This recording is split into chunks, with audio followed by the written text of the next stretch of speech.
राधा वल्लभ श्री हरिवन, राधा वल्लभ श्री हरिवन। ओम श्री परमात्मने नमः। श्री गणेशाय नमः।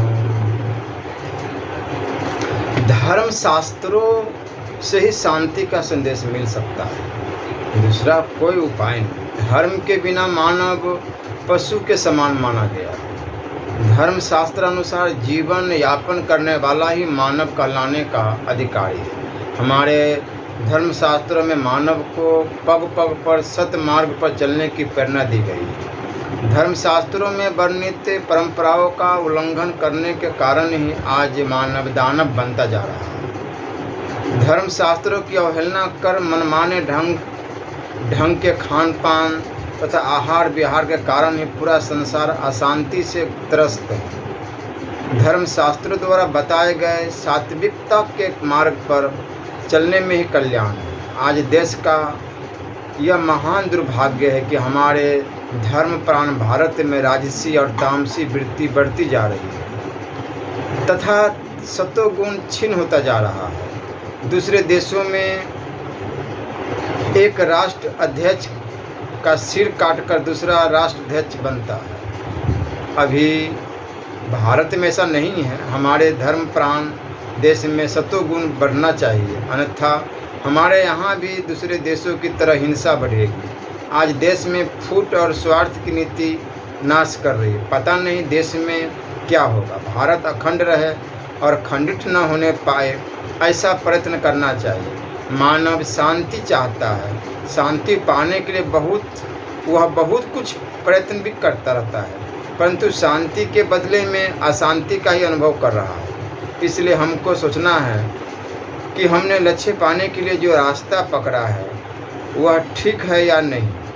हम ज़्यादातर अपने लौकिक सुख को लक्ष्य में रखकर दूसरों की तरफ दृष्टि डाले बिना बहुत कुछ करते रहते हैं। हम यहाँ भूलते जा रहे हैं कि अपने किए हुए कर्मों का फल अवश्य ही भोगना पड़ता है। बहुत से लोग इस निश्चय पर अड़ गए हैं कि मरने के बाद कुछ नहीं है, यह सब कुछ ठीक हो जाएगा, यानी हमें बुरे कर्म का फल भोगने की ज़रूरत है ही नहीं। यदि किसी आदमी को यह दृढ़ विश्वास हो जाए कि अपने किए हुए अच्छे या बुरे कर्मों का फल हमें भोगना ही पड़ता है, तब हम बहुत से बुरे कर्मों के करने से ज़रूर बच सकते हैं। अच्छे और बुरे कर्मों का निर्णय केवल हमारे अनुभव से ही नहीं, अपितु भगवत गीता जैसे उत्तम ग्रंथों से ही हो सकता है। यदि हम भगवान के ऊपर श्रद्धा और भक्ति रखें तो बुरे कर्म भी नहीं होंगे, और यदि मनमानी करते रहे तो हम जिस लक्ष्य पर पहुंचना चाहते हैं वहां बिल्कुल नहीं पहुंच सकते। यदि हम संतों की वाणियों का अध्ययन कर उनके अनुसार अपना जीवन बिताए तो अवश्य शांति पाओगे और सुखी रहेंगे। हमें पूर्व जन्म के झोंकों से आत्मा की मुक्ति के लिए शास्त्रानुसार सत्य कर्म करने चाहिए और मानसिक शुद्धता की ओर ध्यान देना चाहिए। तभी पूर्व जन्म के झोंकों से बचा जा सकता, अन्यथा नहीं। सबको प्रेम से और भाईचारे से रहना चाहिए तथा राग द्वेष से दूर रहना चाहिए। प्रेम से और भाईचारे से रहने से देश में और समस्त संसार में अस्थायी शांति संभव है, अन्यथा नहीं है। समाज में अनुशासन और व्यवस्था बनाए रखने के लिए मनुष्य के जीवन में धर्म शास्त्रों का तथा धर्म का बड़ा महत्व योगदान है। आज हमारे देश में लोगों में धर्म के प्रति विश्वास की कमी होने के कारण ही शांति व्यवस्था के लिए बनाए गए कानूनों का उल्लंघन होता है। सच्चा धर्म मनुष्य को कानूनों का पालन करने के लिए वैसे ही प्रेरित करता है जैसे धार्मिक नियमों और मर्यादाओं का पालन करने के लिए करता है। बहुत से लोग सत्ता का अधिकार प्राप्त करने के बाद यह भूल जाते हैं कि कानून उनके लिए ही बनाए गए हैं। धार्मिक आस्थाओं के फलस्वरूप लोगों के बीच संपत्ति के समुचित वितरण को बल मिलता है, क्योंकि इस बारे में हमारे शास्त्रों में यह कहा गया है कि आवश्यकता से अधिक संपत्ति अर्जित करना चोरों के काम है, चोरी का काम है। हिंदू धर्म के संतों ने देश की भावनात्मक एकता सुदृढ़ करने के लिए ही विभिन्न भागों में मठों की स्थापना की थी, जिससे समस्त भारत के हिंदुओं में एकता बने रहे और धर्म का प्रचार तथा धर्म की रक्षा होती रहे। संतों ने देश की एकता बनाए रखने और धर्म की रक्षा करने में एवं हिंदुओं को विधर्मी होने से बचाने में बड़ा सहयोग दिया है। अपने भारत की भाषा प्राचीन संस्कृत भाषा ही है। संस्कृत भाषा के अध्ययन को प्रोत्साहन देना चाहिए और आधुनिक विषयों को भी समझाने के लिए संस्कृत का उपयोग किया जाना चाहिए तथा संस्कृत जानने वाले को नौकरियों में प्राथमिकता दी जानी चाहिए। जिस प्रकार यह सरकार अन्य भाषाओं के विकास के लिए प्रयास करती है, उसी प्रकार संस्कृत भाषा के विकास के लिए भी कदम उठाए जाने चाहिए, क्योंकि हमारी यह संस्कृत भाषा पुरानी संस्कृति की जननी है। हमारे वेद शास्त्र पुराण स्मृतियाँ सभी संस्कृत में हैं। यदि संस्कृत का पठन पाठन बंद हो गया तो फिर यह वेद शास्त्र पुराण आदि कौन पढ़ेगा। इसलिए संस्कृत का प्रचार होना बहुत आवश्यक है। भारतीय समाज में नारी एक विशिष्ट गौरवपूर्ण स्थान पर प्रतिष्ठित है। आर्य पुरुष ने सदा ही उसे अपनी अर्धांगिनी माना है। इतना ही नहीं, व्यवहार में पुरुष मर्यादा से नारी मर्यादा सदा ही उत्कृष्ट मानी गई है। हिंदू संस्कृति इस भावना से परिपूर्ण है। यत्र नरस्तु पूजते रमन्ते तत्र देवताः, यत्रास्तु न पूजते सर्वास्त्र फलाः क्रियाः।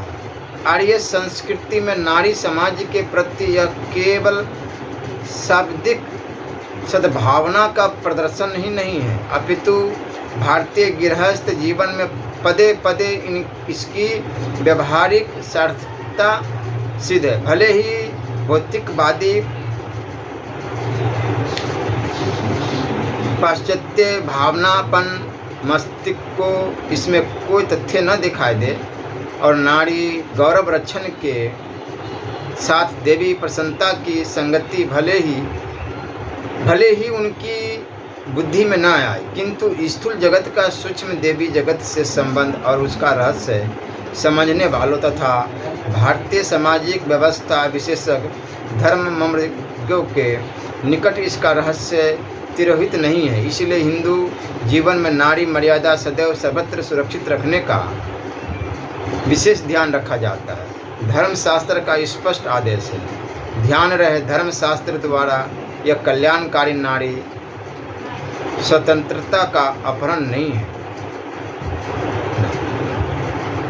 नारी को निर्बाध रूप से अपना स्वधर्म पालन कर सकने के लिए ब्रह्म आपत्तियों से उसकी रक्षा हेतु पुरुष समाज पर यह भार दिया गया है। पुरुष इसे भार नहीं मानता, प्रत्युत धर्म रूप में स्वीकार कर अपना कल्याणकारी कर्तव्य समझता है और इसी प्रकार स्वधर्म में निधन से परधर्मो भयावह।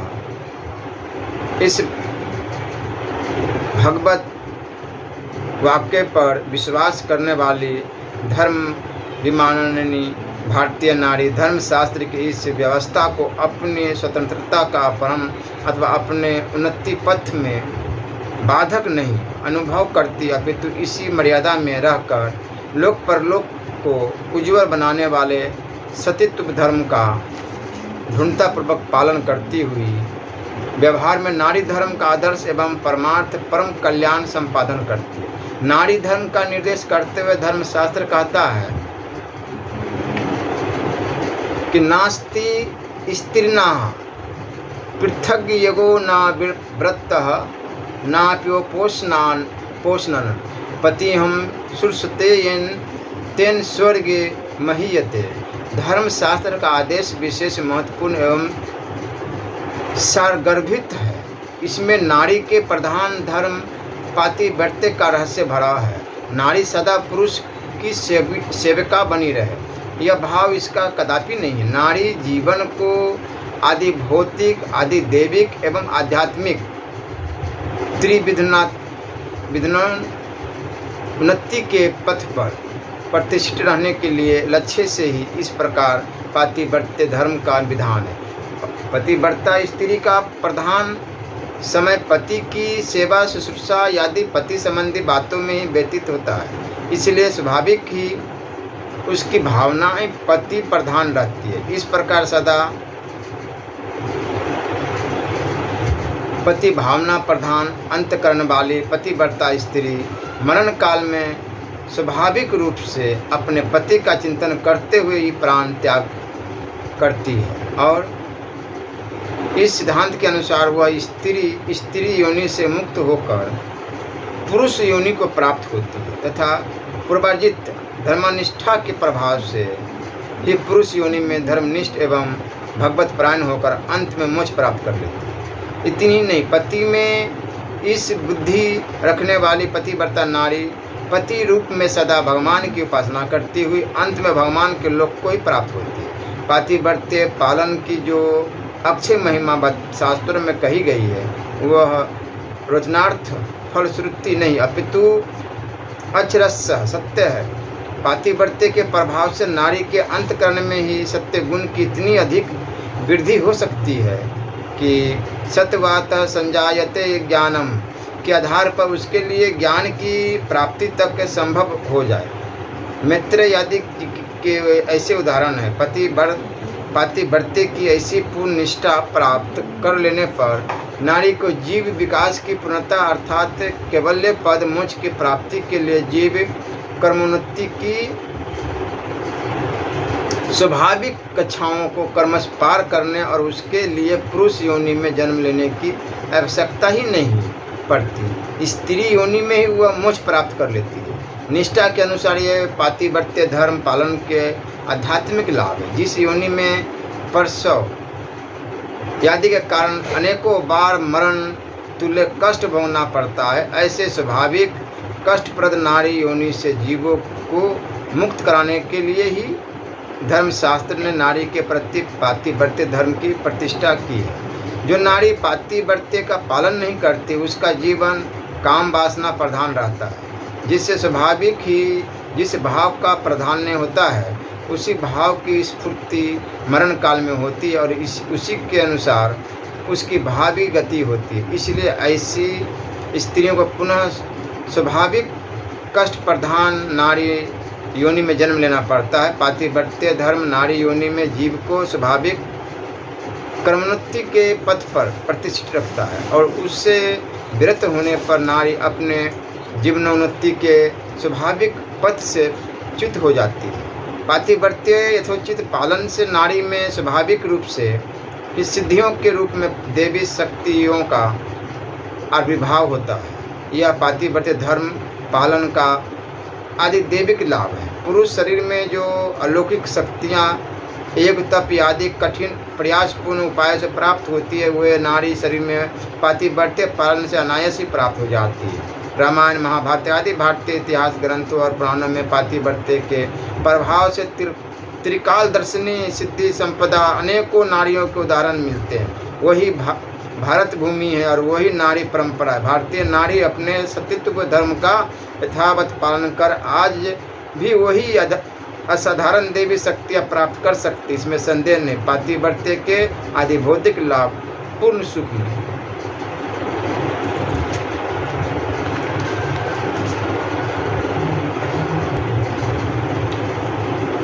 गृहस्थ जीवन उत्तम मेधावी धर्मनिष्ठ संतान आदि शास्त्रों रूपों में स्पष्ट अनुभव किए जाते हैं।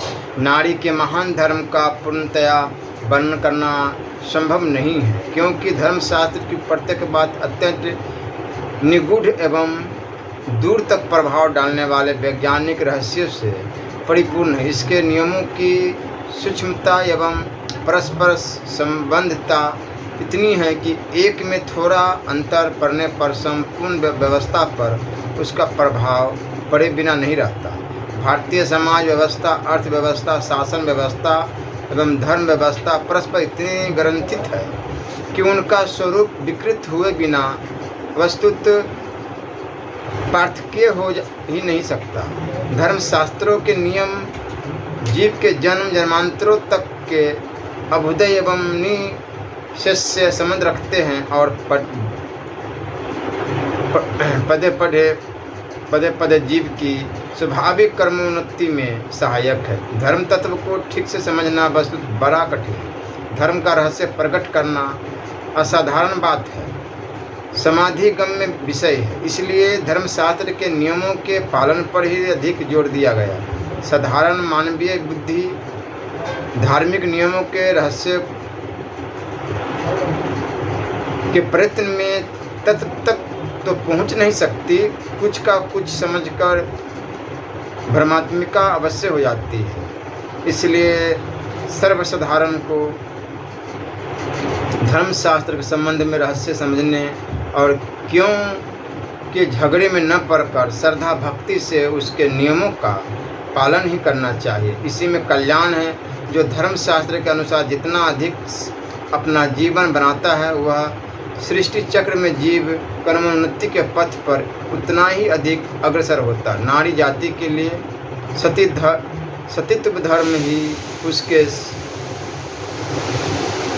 सर्वविध कल्याण का एकमात्र उपाय है। यह भी आवश्यक है कि वर्तमान भारतीय नारी इस बात को समझ ले कि अब उसके परम कल्याणकारी सती तत्व धर्म पर ही सामाजिक एवं राजकीय आघात होने लगे हैं। सगोत्र विवाह, असवर्ग विवाह, विधवा विवाह, तलाक आदि अवांछनीय परंपरा कायम की जा रही है और उन्हें समाज सुधार, नारी जागरण एवं समाज समान अधिकार आदि रोचक नामों से पुकारा जा रहा है। शास्त्र बुद्धिहीन